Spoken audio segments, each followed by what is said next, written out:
Wahyu 16. Dan aku mendengar suara yang nyaring dari dalam bait suci berkata kepada ketujuh malaikat itu, pergilah dan tumpahkanlah ketujuh murka Allah itu ke atas bumi. Lihat, perintah diberikan. Go your ways. Pergilah. Dan curahkan ketujuh cawan murka Allah itu ke atas bumi. Glory. Tuhan ingin meluputkan kita dari semuanya ini. Saya nggak percaya dengan penghakiman, kita akan hidup selamanya. Ya sudah, kalau Anda nggak percaya dengan penghakiman, Anda nggak akan percaya dengan tsunami dan gempa bumi 2004. Hampir 300.000 jiwa melayang. Kalau Anda nggak percaya, coba tonton lagi dokumen-dokumennya. Tsunami 2004, itulah bukan salah satu, itulah yang terhebat. Tsunami yang terbesar, yang pernah melanda di abad 21. Coba Anda ulang lagi itu, Anda akan tonton sendiri. Mungkin Anda sudah lupa dengan tsunami 2000, apalagi Anda yang belum lahir tahun 2004. Tonton lagi, masih ada kok dokumen. Makanya bersyukur ada rekam jejak digital. Sehingga hal-hal itu nggak hilang. Tapi nanti semuanya akan hilang kalau api Roh Kudus sudah turun dari langit. Nggak ada lagi manusiawi, semualah surgawi ilahi. Tonton lagi. Amin. Naik.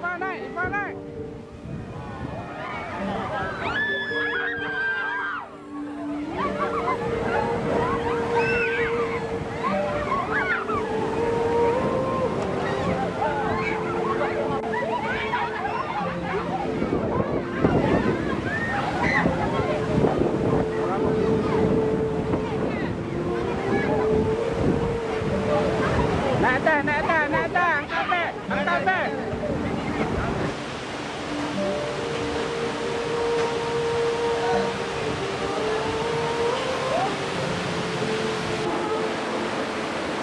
ช่างมันพี่ไม่ต้องเอาชีวิตให้รอดก่อนพี่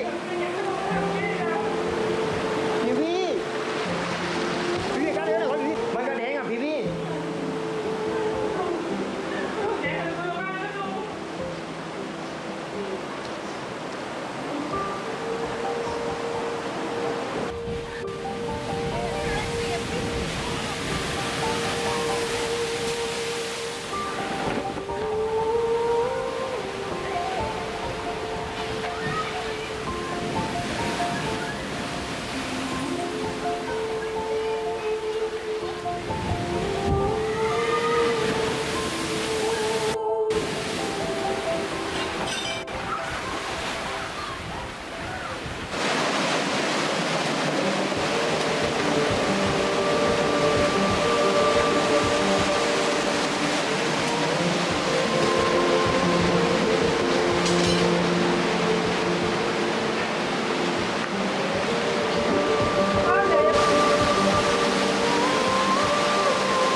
Dan saat inilah, pemirsa, air dari gelombang pasang tsunami datang. Masyarakat berhamburan menyelamatkan diri. Sebagian besar mereka lari menuju Masjid Baitur Rahman yang berada tidak jauh dari situ. Air yang datang membawa puing-puing bekas gempa.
betapa mengerikannya hal itu berlangsung. Orang-orang berusaha lari dan orang-orang bermain di pantai dan mengira itu adalah air pasang biasa. Naik, awas, naik, awas. Tapi orang yang ada di jauhan, di atas ketinggian, di gedung, di hotel sana, lari. Karena mereka melihat buih putih lebih daripada sekitar 5 meter naik di atas. Mereka yang di dekat pantai belum melihat sepenuhnya, tapi yang di jauhan sana sudah mulai melihat. Dan ketika mereka sadar bahwa semakin tinggi, melarilah mereka, but it's too late, sudah terlambat. Bahkan hotel pun, kolam renang hotel pun dihantam dengan gelombang 3 meter lebih. Dan masih banyak orang yang lagi santai-santai, lagi duduk, berjemur. Renungkan hal itu. Ketika di Banda Aceh Anda melihat air masih segini tingginya, orang udah mulai lari. Yang masih mau menyelamatkan mobil masih sibuk dengan mobilnya, sepeda motor masih sibuk. Gak taunya dalam sekian detik, sepersekian detik, gelombang besar setinggi 2 meter, 3 meter. Saksi mata mengatakan, seperti deru pesawat terbang yang mau terbang. Begitulah yang saya dengar. Tapi saya tidak tahu suara apa itu. Karena mereka hidup di lingkungan tetangga seperti ini. Banyak rumah-rumah, jadi nggak bisa melihat apa yang berlangsung. Tapi dalam hitungan detik mereka tahu bahwa air datang.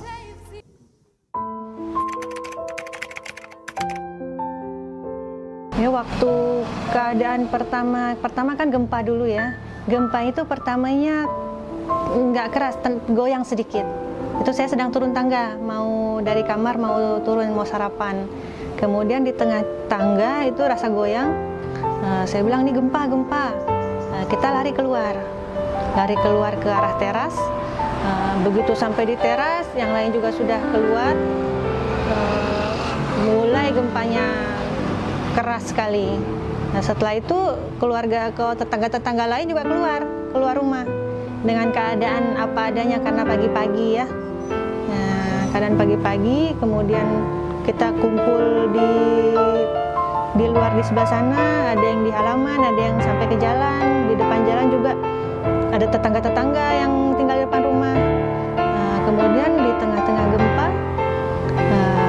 terdengarlah suara seperti deruan truk. Semua tanyakan itu suara apa seperti gitu. Apa itu katanya. Saya tanya, saya bilang kan biar tenang, jangan panik. Itu mobil truk, saya bilang. Kemudian tiba-tiba suara yang truk itu seperti besar sekali, seperti suara pesawat terbang, seperti kita ini berdiri di depan pesawat lah. Kalau kita pesawat yang mau terbang, gitu.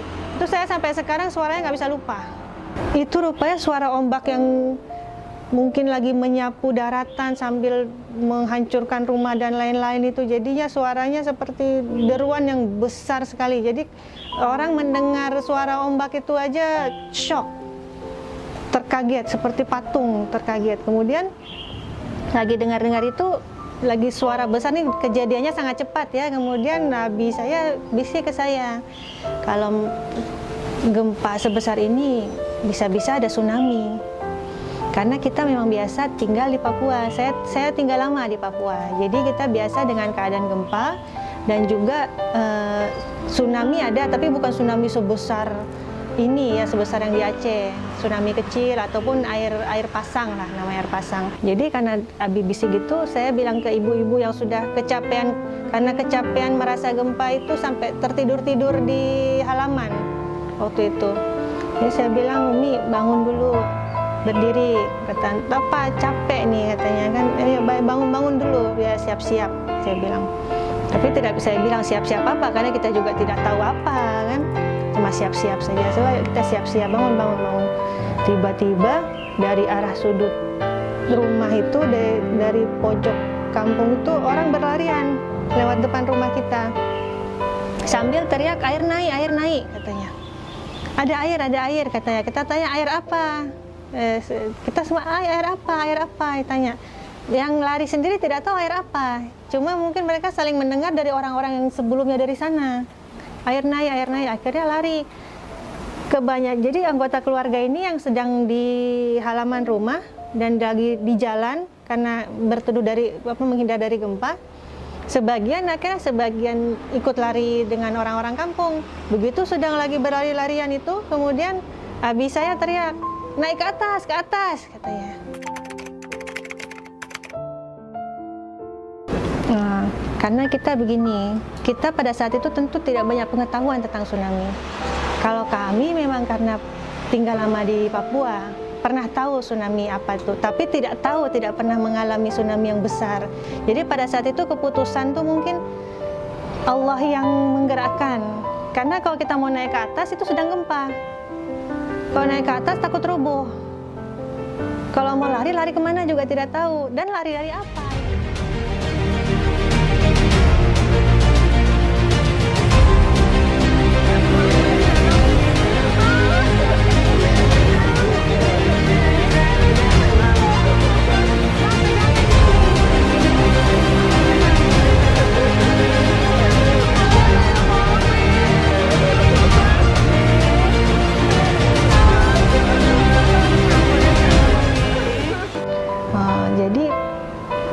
Setelah saya naik, yang di atas itu yang sudah berada di atas, di teras atau sini atau sebelah sana itu sudah melihat ada datang air.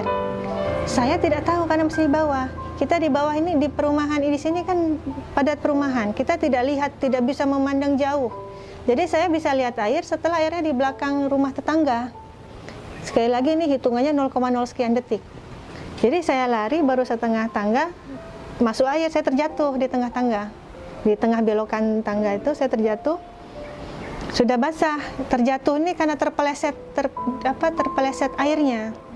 Airnya sebenarnya masih di bawah, tapi sudah ada ombak tuh kan ada lidahnya ya, ada lidahnya. Jadi lebih tinggi daripada air yang sebenarnya. Jadi karena sudah basah terpeleset jatuh di tangga.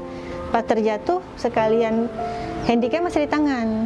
Nah, jadi sekalian basah sama handycam semua. Nah, kemudian saya langsung lompat berusaha ke atas. Nah, sampai di atas saya hidupkan lagi kameranya.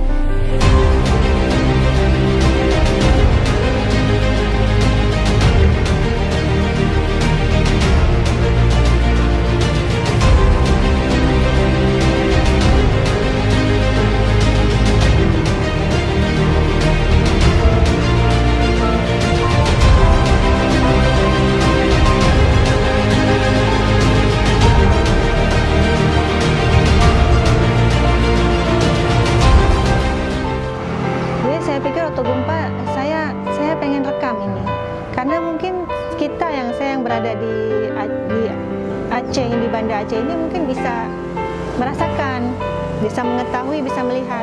Tetapi orang di luar pasti tidak bisa tahu. Jadi saya ingin rekam supaya bisa saya perlihatkan kepada orang lain. Nah, jadi saya rekam saat gempa, kemudian akhirnya datang air, kemudian akhirnya bisa naik ke lantai atas. Saya rekam terus, kemudian tiba-tiba dari tangga saya ke arah sini rupanya langsung semua ini yang tadinya kondisi tenang, damai di bawah tiba-tiba sudah jadi laut. Nah, jadi saya tetap merekam, kemudian saya berpikir mungkin ini saat terakhir saya pikir mungkin sudah mau mati lah, sudah mau meninggal.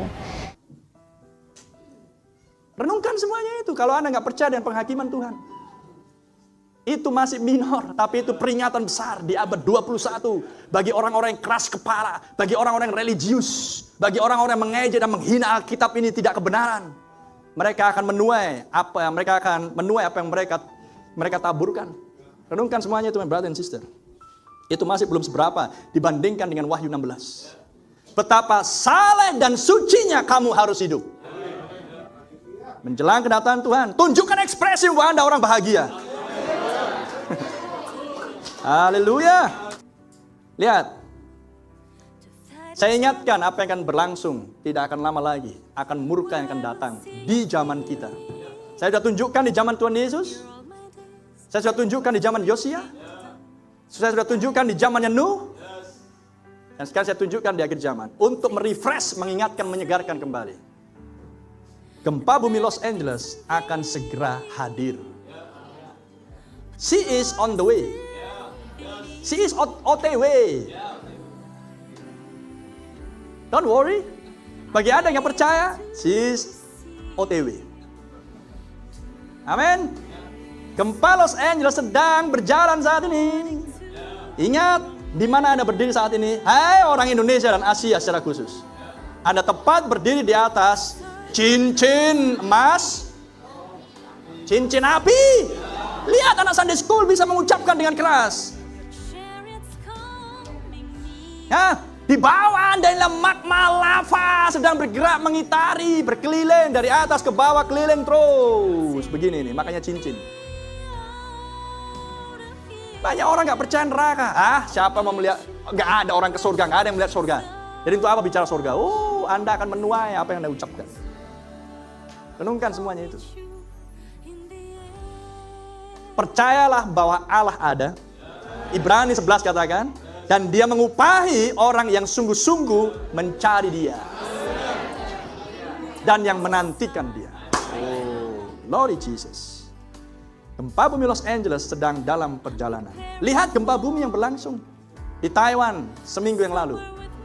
Lihat gempa bumi yang berlangsung 2 hari yang lalu dan banyak orang gak mendengar di Amerika Serikat sebelah timur. Dan tercatat terbesar dalam 100 tahun. Padahal hanya 4 skala Richter. Tapi itu terbesar karena itu berlangsung di wilayah yang berhadapan dengan Laut Atlantik Utara. Atlantik. Tapi Los Angeles berhadapan dengan Laut Pasifik. Dan lihat apa yang akan berlangsung, tidak akan lama lagi. Squeeze tekanan pemerasan atas seluruh dunia berlangsung. Mempelai wanita akan di stop untuk berkhotbah, tapi ia akan berkhotbah kepada jiwa-jiwa yang terhilang, yang tidak akan bisa diselamatkan lagi. Apa yang berikutnya terjadi? Bom dijatuhkan ke Amerika Serikat. Kenapa harus bom dijatuhkan? Iya. Karena terlalu jauh Amerika Serikat dari Rusia. Terlalu jauh Amerika Serikat dari Korea Utara. Dari Iran terlalu jauh. Amerika Serikat dibentengi dengan 2 samudra terbesar di dunia. Yaitu Pasifik dan Atlantik. Sehingga Amerika Serikat secara geografis sangat safe. Aman. Musuh mau menyerang Amerika Serikat harus melintas 2 samudra ini. Melintas 2 samudra ini, maka drone-drone dan satelit akan langsung mengetahui, ada kapal perang itu situ. Makanya Rusia mencoba untuk berusaha membuat kapal selam anti radar dan sukses. Suatu hari dia muncul di perairan di dekat Miami, kapal selamnya. Halo. Turun lagi dia, pergi. Manas-manasin. Karena waktunya belum tiba. Karena masih ada orang pilihan di sini. Haleluya. Itu sudah sekian tahun yang lampau. Amerikanya garuk-garuk kepala. Musuh kita bisa nongol di perairan kita. Gimana? Renungkan my brother and sister. Rusia 2015 atau berapa kemarin? Sebelum pandemi.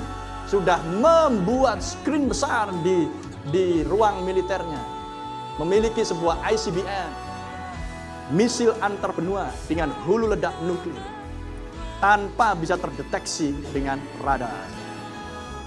Renungkan semuanya itu. Amin. Menjelajah bisa sampai puluhan ribu kilometer. Anda hitung saja dari Moskow ke Washington berapa. Lihat, Amerika akan menjadi kawah. Penglihatan yang ke-7 segera akan berlangsung dan tidak akan lama lagi. Squeeze bom Amerika Serikat, gempa bumi Los Angeles. Amin.